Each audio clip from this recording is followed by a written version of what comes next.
Oke, yuk ketemu lagi. Bukan buat jadi YouTuber, bukan mau upload konten juga, tapi bagi teman-teman yang ketinggalan pembelajaran SBC tadi pagi, saya coba buat side videonya di sini, dimana nggak beda jauh penjelasannya sama dengan yang tadi pagi kita ini dan tadi sore kita bahas. Jadi kalian bisa review terus menerus ya. Oke, gini, di sini kita di bab kedua akan membahas nih sesuai diktat ini ya. Di bab kedua kita akan membahas mengenai partikel. Gomen L-nya lupa. Jadi tolong tambahin L-nya ya. Oke. Penggunaan partikel di sini. Dalam hal ini partikel sama halnya dengan to be dalam bahasa Inggris. To be itu dibilang penyambung kata. Baik itu kata benda maupun ini penyambung juga. Dia disebut partikel kalau dalam bahasa Jepang. Saat ini ada partikel banyak banget. Ada partikel wa, ada partikel mo, ada partikel d, ada partikel to, ada partikel ni, ada partikel ya, ada partikel kara, ada made. Nah itu nanti akan kita pelajari. Saat ini kita akan pelajari dua partikel, yaitu partikel wa, partikel mo. Yuk kita lihat sini. Sensei, ini partikelnya partikel wa dibilangnya, tapi sensei tulisnya ha. Wah, sensei typo nih. Bukan. Karena partikel itu biasanya penulisan dan pengucapan beda. Ya. Jadi kalau misalnya untuk partikel wa ditulisnya ha. Nah, sensei, terus gimana cara kita ngebedain harus pakai partikel wa dan enggak pakai partikel wa? Nanti kita salah nulis. Jadi kalau bilang wa jadi ha, atau bilang ha jadi nulisnya wa, hiragana. Untuk membedakannya ada patokannya. Penggunaan partikel wa di sini, penggunaan partikel wa di sebelum wa-nya, ini di sini nih, oke. Di sini harus syaratnya seperti ini. Dia adalah topik kalimat. Ya, Gomen, maaf ya kalau ada bapak yang namanya bapaknya topik takut kesinggung. Ini cuma dipakai di pembelajaran doang. Topik kalimat. Topik kalimat di sini adalah suatu bahasan yang sedang memang kita bahas, ya. Bahasan pada kalimat tersebut.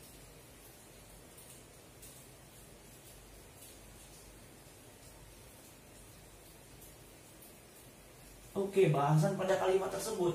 Nah, setelah topik atau bahasan pada kalimat tersebut, ada persyaratan kedua yang bisa pakai wa. Itu adalah subjek. Pengertian subjek di sini adalah orang atau pelaku dalam kriminal, bukan dalam kalimat tersebut. Dalam kalimat, ya. Oke. Subjek itu biasanya ditandai dengan kita sebagai pelakunya. Saya, kamu, Anda. Nah, kalau misalnya kalian pengen tahu subjek itu ada di mana, silakan buka diktat di halaman 2. Sini ya.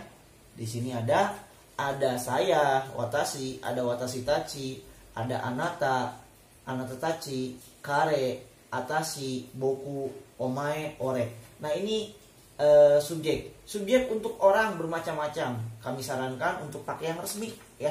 Nanti bisa dilihat. Yuk kita ambil aja salah satu yang sering dipakai di sini buat penjelasan ini dulu. Watashi sama anata kita panggil. Oke, watashi, ya. Di sini kita ambil subjeknya watashi. Watashi sama anata. Oke, watashi sama anata. Watashi artinya saya, anata artinya kamu. Nah, si watashi itu sering dipakainya di ini sebelum wa. Jadi watashi wa. Belakangnya baru. Nah, contoh kalimat yang menggunakan partikel wa adalah kayak gini. Misalnya wa juga bisa diartikan adalah ya. Di sini bisa artinya juga adalah. bisa diartikan adalah. Jadi misal kita mau bikin contoh kalimat. Nah, di sini kita bikin contoh kalimat. Nah, di sini panjang. Saya adalah siswa. Teman-teman udah belajar kan di kata-kata yang harus dihafal. Siswa atau pelajar dalam bahasa Jepangnya adalah gakuse. Ya. Jadi kita pakai saya adalah siswa. Nah, saya adalah siswa. Saya yang tadi adalah watashi. Watashi. Adalahnya adalah ini kan, wa. Watashi wa siswa gakuse. Nah, karena bahasa Jepang ini kalimatnya positif, jadi harus pakai des. Nanti pembahasan positif, negatif, interrogatif ada. Tapi kalau di sini tidak ada kata-kata bukan dan bertanya, silakan belakangnya pakai des terlebih dahulu. Ya, des itu artinya untuk positif. Watashi wa gakusei des. Saya adalah siswa. Ini yang dipakai untuk menyatakan topik, subjek pada kalimat dengan menggunakan wa. Nah, sensei, kalau subjek kan udah. Gimana sekarang kalau misalnya pakai topik kalimat? Oke, kalau topik kalimat, misalnya ada kata-kata kayak gini. Rumah di mana? Oke. Rumah di mana?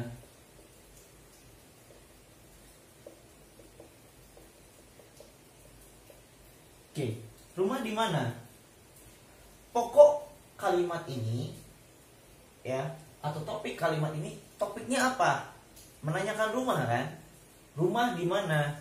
Nggak mungkin dong nanya kita, tapi nanya rumah di mana? Ini ya, kita cari yang contoh yang simpelnya aja. Rumah di mana?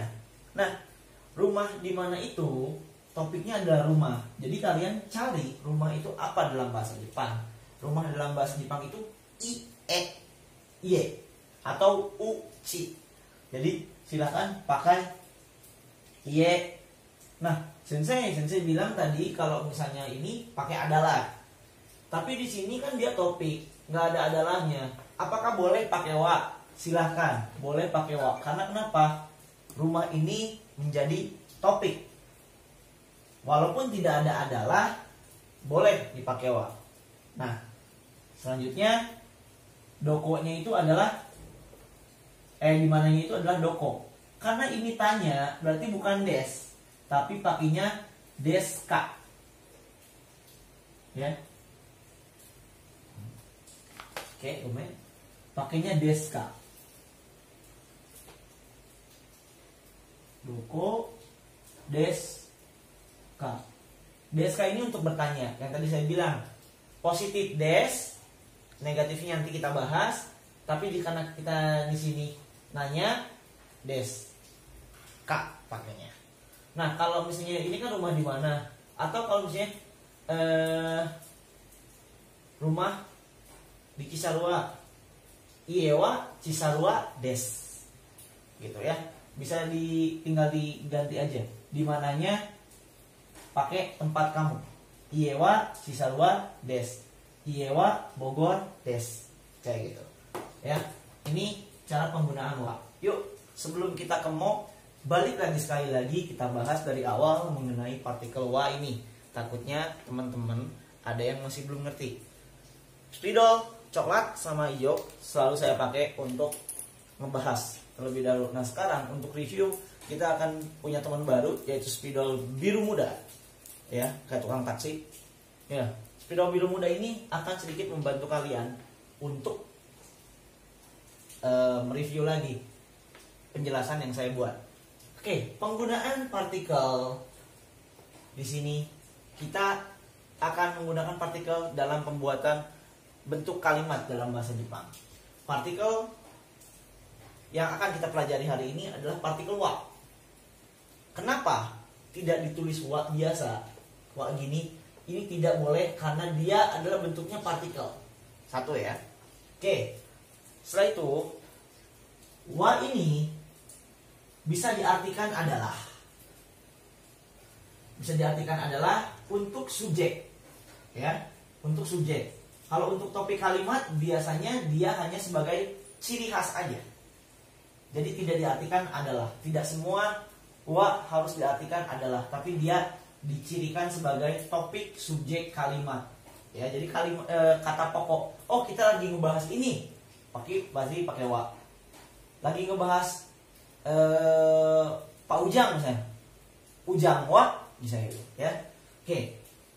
Nah, setelah itu apa saja sih yang bisa dipakai direndengkan dengan partikel wa ini? Oke, kita lihat di kolom 11 ini, ya. Yang bisa direndengkan dengan wa sebelum wa itu adalah topik kalimat. Topik kalimat yang dimana di sini adalah bahasan pada suatu kalimat tersebut. Bahasan pada suatu kalimat, contohnya adalah seperti ini. Rumah di mana? Rumah dalam bahasa Jepang adalah ie. Nah, kita sedang membahas rumah. Jadi, rumahnya ditaruh di depan sebelum wa. Nah, setelah itu wa, karena kita sedang membahas rumah. Di mana dalam bahasa Jepang adalah doko, karena kalimatnya tanya pakai deska. Jadi, ie wa doko deska. Kayak gitu. Jadi, rumah di mana? Ie wa doko deska. Karena saya sedang membahas rumah di sini. Ya. Terus setelah itu, setelah membahas masalah rumah, kita bisa juga memakai wa untuk membahas tentang diri kita sendiri atau tentang diri orang lain. Misal dengan subjeknya. Subjeknya itu seperti yang di diktat halaman 2, ada watashi, ada anata. Ya, watashi itu saya, anata itu kamu. Ya. Kamu. Nah, jadi subjek di sini adalah orang pelaku dalam suatu kalimat. Dipakai wa karena subjek tersebut dijelaskan oleh kalimat. Gitu. Jadi contohnya modelnya ada yang ini. Saya adalah siswa. Nah, peran wa untuk pada subjek ini artinya adalah, ya artinya ini adalah. Kalau artinya adalah ya kalian jadi bingung. Peran untuk subjek partikel wa artinya ini, menjadi adalah, ya. Kita lihat contohnya. Di sini saya punya contoh bahasa Indonesia. Saya adalah siswa. Siswanya dari mana, Sensei? Kalian kan udah hafalan. Ya, jadi tahu. Saya adalah siswa. Sayanya tadi apa? Watashi. Adalahnya wa. Watashi wa. Siswa gakusei. Ya, gakusei. Sensei ini des dari mana? Seperti yang saya bilang, kalimat dalam bahasa Jepang di belakangnya harus ada des untuk positif. Untuk negatifnya nanti kita jelasin. Untuk ini yang doko deska, karena dia tanya, jadi desnya tinggal tambahin kak, jadi nanya deska. Ya, seperti itu. Ini adalah kesatuan dalam penggunaan wa. Kita cek yuk di contoh kalimatnya, apakah benar yang saya bilang bahwa si wa itu harus ada di depan topik kalimat atau subjeknya. Kita lihat, wa-nya di sini, si subjeknya di belakang. Topiknya di sini, wa-nya di depan, benar ya? Jadi wa-nya di depan si topik. Ini pun wa-nya di depan si subjek. Subjeknya ada di belakang si wa. Ini topiknya ada di belakang si wa. Jadi benar, ini adalah kalimatnya. Oke? Sampai sini paham? Oke. Nah, kalau misalnya kalian sudah paham, kita akan masuk ke mo. Mo itu apa sih? Mo. Ini mo. Mo, ya. Mo. Oke, kita pembahasan pakai spidolin lagi.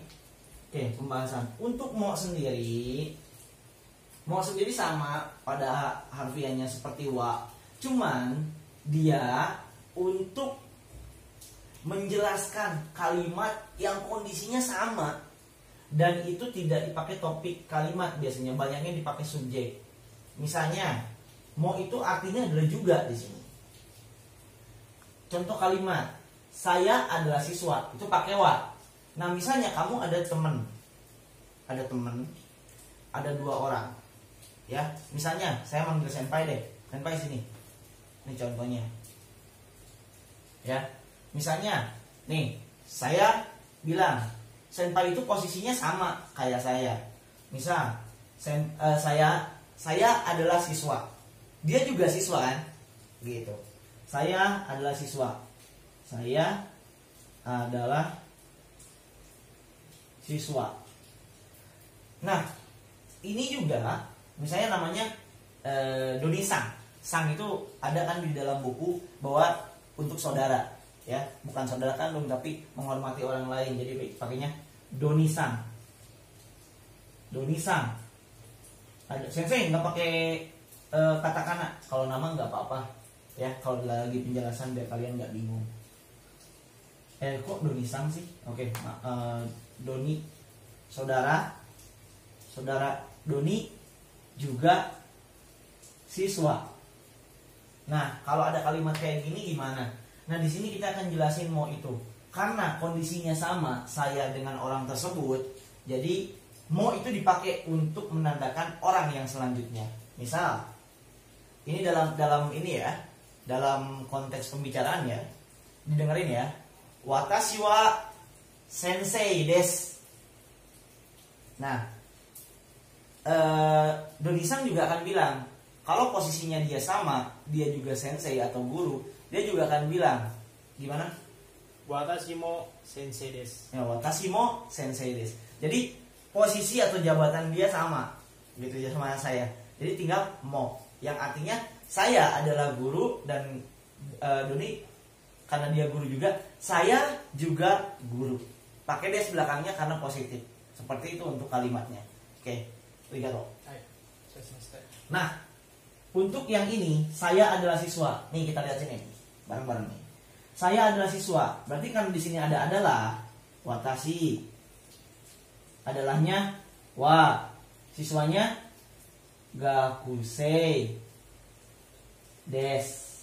Nah, karena orang di bawah ini dia juga adalah siswa kan, benar tuh siswa dua-duanya kan. Tinggal kalian masukin Doni Sang. Karena pakainya juga bukan adalah, pakai mo. Doni Sang mo gakusei desu. Ya. Tahu kalau misalnya mau topik Ie wa Chisarua desu. Ie mo Chisarua desu. Agak aneh. Ya. Nanti variasinya akan kita coba untuk kalimat yang lebih rumit. Karena ini kalimat dasar, kita coba dulu kalimat dasar terlebih dahulu. Nah, ciri khasnya seperti apa? Ciri khas wa dan mo. Yuk kita lihat sini. Ciri khas wa dan mo itu sama seperti yang tadi saya bilang. Wa itu selalu ada di depan subjeknya. Di depan subjeknya. Mo pun sama, selalu ada berada di depan subjeknya. Nih, saudara Doni adalah subjek dia kan? Mo-nya ada di depannya dia. Nah, di sini. Dan biasanya diiringi oleh ciri khasnya, diiringi oleh kondisi yang sama dengan orang lain. Ya, kayak gitu. Nanti lebih rumitnya seperti apa dan kayak gimana, levelnya akan lebih tinggi ke depannya. Nanti akan saya jelaskan terlebih lagi. Misalnya saya apa ya? Saya pendek. Ya, saya pendek. Kalau jangan saya pendek, saya apa ya yang lebih enak? Karena agak lebih sulit, nanti kaliannya ininya lebih bingung. Jadi kita ini dulu terlebih dahulu. Nanti pun akan kita bahas seperti ini. Oke? Ya. Untuk mo, jadi nanti akan ada ini, ya. Akan ada sedikit ini penjelasan lagi mengenai kalimat dalam teman-teman. Tadi kita udah ngebahas tentang yang namanya partikel wa sama partikel mo. Mungkin kalau misalnya nanti ada yang kurang lagi, silakan untuk ditanyakan lagi. Nah, setelah partikel mo sama partikel wa kita bahas, kita akan menjelaskan kalimat positif, negatif, dan interrogatif yang tadi sempat kita singgung. Ya, sempat kita singgung di awal tuh, ada kalimat positif, ada kalimat tanya, kenapa jadi deska dan lain-lain. Oke, dalam bahasa Jepang sangat mudah sekali untuk membedakan kalimat positif, negatif, dan interrogatif. Nah, di sini kita akan coba untuk memberitahukan kepada kalian bahwa kisi-kisi awalnya untuk perubahan kalimat positif, negatif, dan interrogatif dalam bahasa Jepang itu ada di akhir kalimat. Sekali lagi, ada di akhir kalimat. Nah, seperti apa? Yuk kita lihat sini. Lihat sini bahwa untuk kalimat positif ya, yang dimana belakangnya adalah kata benda, itu pakai des. Kita belum ke kata kerja ya, kita masih ke kata benda dulu. Nanti kata kerjanya di bab 5 baru kita akan jelaskan. Nah, terus ini. Nah, ada juga negatif. Terus ini ada juga interrogatif. Yuk kita ini positif, negatif, interrogatif atau kalimat tanya. Yang membedakan di sini penjelasan kalimat positif, negatif, interrogatif dalam bahasa Jepang. Mungkin untuk sekarang kita pakai kata benda dulu ya. Kayak kata benda seperti apa sih, Sensei? Kata benda itu yang tadi loh, yang kita obrolin, gakusei. Karena kan tidak melakukan kegiatan. Enggak, Sensei, gakusei itu melakukan kegiatan, setiap harinya dia makan minum. Bukan itu, Cong. Ya. Jadi gakusei itu dia seperti profesi, benda gitu. Pokoknya profesi deh yang bukan melakukan kegiatan. Kalau makan kan melakukan kegiatan tuh. Ada yang habis sama kamu dan lain-lain. Tapi kalau gakusei yaitu sekedar profesi yang disandang, tidak kasat mata, pelajar dan lain-lain kayak gitu, sensei dan lain-lain. Makanya itu yang disebut kata benda di sini. Nah, kita akan coba untuk buat contoh di kata benda tersebut dalam positif, negatif, dan interrogatif.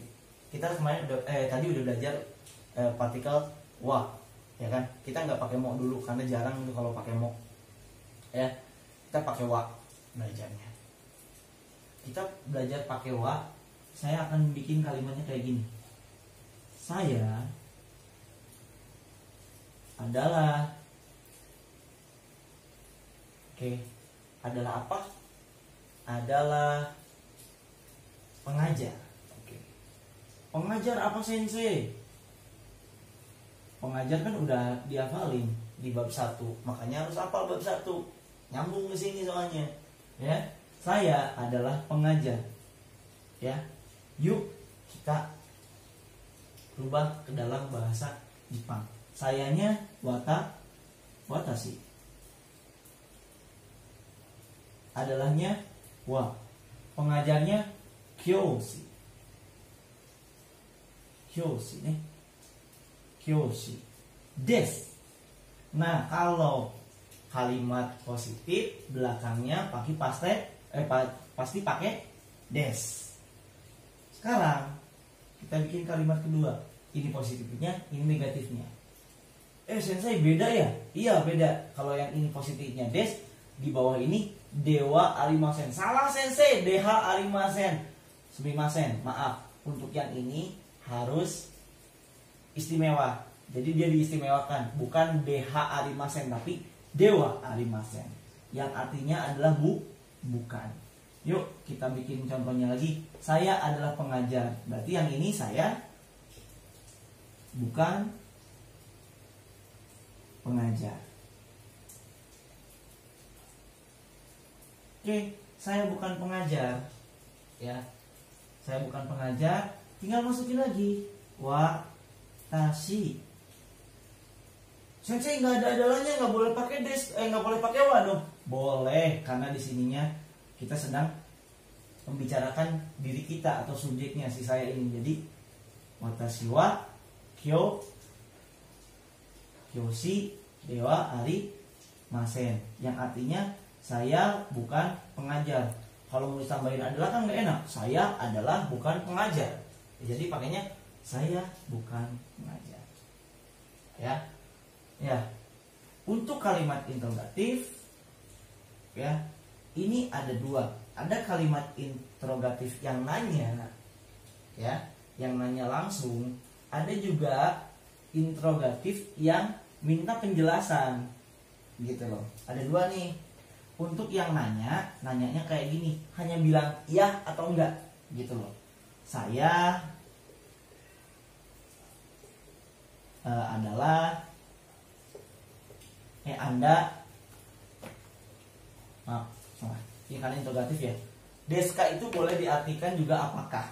Jadi apakah Anda pengajar? Apakah Anda pengajar atau apakah Anda adalah pengajar, boleh. Ya. Sebenarnya apakahnya dari mana? Sekali lagi saya bilang apakahnya dari deska. Yuk kita cek. Anda pengajar. Anda itu apa tadi? Anata ya. Anata wa kyoshi deska. Apakah Anda pengajar? Anata wa kyoshi deska. Jadi langsung ini jawabannya cuma jawaban iya atau tidak. Hai, watashi wa kyoshi desu. Ie, watashi wa kyoshi dewa arimasen. Jadi untuk yang ini memerlukan jawabannya ini sama ini. Kalau iya, ya jawab positif. Kalau tidak, jawab negatif. Tapi sebelumnya pakai dulu hai atau iye. Gitu. Iye itu untuk yang negatif. Kalau misalnya hai untuk yang positif. Ini untuk yang cuma konfirmasi aja, mastiin bener nggak sih dia itu pengajar. Nah sekarang ada yang nanya, ya ada yang nanya. Kalau nanya itu pakai kata tanya. Pakai kata tanya seperti apa? Kayak gini.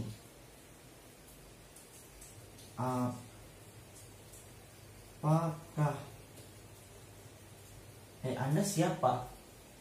Ya, langsung pakai Anda siapa? Dan saya ini pakai wa juga. Kalau ada subjek kita pakai wa aja. Anda siapa? Anatawa. Anatawa. Siapanya ini dare. Anatawa dare desu ka? Anda siapa? Watashi wa kyoshi desu. Saya adalah pengajar. Pengajarnya boleh diganti pakai nama, pakai ujang, boleh. Watashi wa ujang desu. Anatawa dare desu ka? Watashi wa ujang desu. Kayak gitu. Yuk kita review lagi. Sekali lagi kita review. Oke, penjelasan kalimat positif, negatif, interrogatif. Poinnya adalah tolong untuk cek belakang kalimat tersebut. Oke, dicek. Kita akan menggunakannya untuk kata benda saat ini, karena kita akan belajar dengan kata benda dulu ya. Nah, untuk positif pasti des belakangnya. Untuk negatif pastinya dewa arimasen. Dewa arimasen ini artinya adalah apa? Artinya bukan di sini. Ya. Contohnya saya bukan pengajar. Watashi wa kyoshi dewa arimasen. Oke. Nah, untuk interrogatif itu ada dua. Ada yang biasanya memastikan, nanti setelah namanya juga kata tanya, perlu jawaban kan? Yang jawabannya hai dan diikuti oleh kalimat positif. Ada juga yang iye diikuti oleh kalimat negatif. Itu untuk yang interrogatif mengkonfirmasi. Nah, kalau misalnya untuk yang minta penjelasan, kamu harus tahu setelah wa. Kalau ini kan sebelum wa nih subjek. Nah, kalau setelah wa-nya ini kamu biasanya diminta kata tanya, nanya. Dare, nani gitu ya. Nan desu ka, dare desu ka. Nah, kayak gitu. Untuk jawabannya tidak usah pakai hai atau iye, tapi langsung ke positif maupun negatif tersebut. Oke, stay tune. Kalau misalnya kalian ada pertanyaan, silakan tanya langsung WhatsApp. Ciao.